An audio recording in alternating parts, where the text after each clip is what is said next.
achiel gi 70 nowito ngimagi e yor nek magalagala e pacho ka higa mokalo ka chakre higa mar 2016 maromo mine 930 osenegi. Ma en kaluwore gi lipot mogol kod riwruoge ma oriwo Africa Uncensored, Odipo Dev ka achiel kod Africa Data Hub. Thoth mine inego kod chuogi. Atamalo 66 mag jonek mag minego mosechwal e doho chakre higa mar 2016 nyaka 2024 ni e kind higni 18 gi 35 kaka imiyo waler kod Judith Omondi. That I will at all times obey, respect and uphold the aput mane jatend piny oyiero chak higani marango kendo chwalo paro mag kedo kod lwenje mag kit chwech. Okinyi makawuono chamo muma mar chako tich ayanga e nyasi ma oyuorie kod jotelo ma opogore kama oriwo jagoro ma ongirore migawo mar arita Raymond Omolo. Motelo ne yiero mar apudni, piny Kenya ne ochwalo ripode mathoth mag mine ma inego e yore magalagala e pacho ka. Kaluwore kod ripot ma ogol kod riwruoge ma opogore kama oriwo Africa Uncensored, Odipo Dev kaachiel kod Africa Data Hub, maromo mine 170 ne onegi higa mar 2024 kende. Kayare higa mar 2016 to maromo mine 930 osenegi e yore magalagala. Ripodno yango ni thoth mine inego kod chuogi. Atamalo 48 inego gi chuogi, atamalo 29 kod osiepegi machuo, atamalo 14.5 kod anyuolagi, ka chuo ma mine osewerego bende nyayo lwenjegi. For the last 6 months, the country has recorded more than 100 cases of femicide.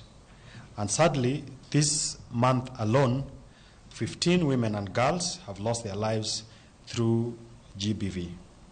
This causes immense physical, emotional, and economic harm to individuals, families, and communities, and exacerbates gender inequalities, as well as impedes sustainable development.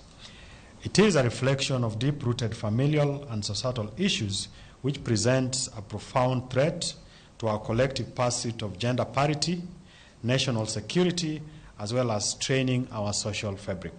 Emine ma onege higa mar 2024, atamalo 14 ne ogo kod gik madik, atamalo 1 owang', atamalo 19 chadhi, atamalo 11 ne obambi, atamalo 25 ochuo kod pala, ka atamalo 4 to ne ode. Femicide must end in this country.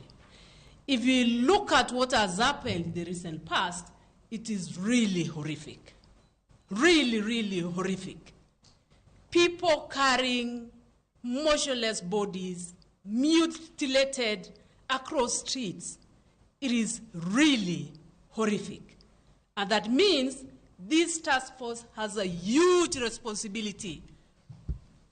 A huge responsibility to ensure that this issue is dealt with. Higa ma okalo kwan mar ji ma itweyo nikech ketho mag rocho ratich nyidendi e yore ma opogore ne omedore, kendo gichamo muma mar apudni geno nitie ni kwan mar mine ma inego dhi dok piny e pacho ka. We pledge to execute our mandate with precision and professionalism to provide the country with proposals that will offer a lasting solution to the issue of gender-based violence, including femicide. Counties ma ichano ranga hinya oriwo Nairobi, Kiambu, Kisii, Kitui, Nyeri e kind mamoko.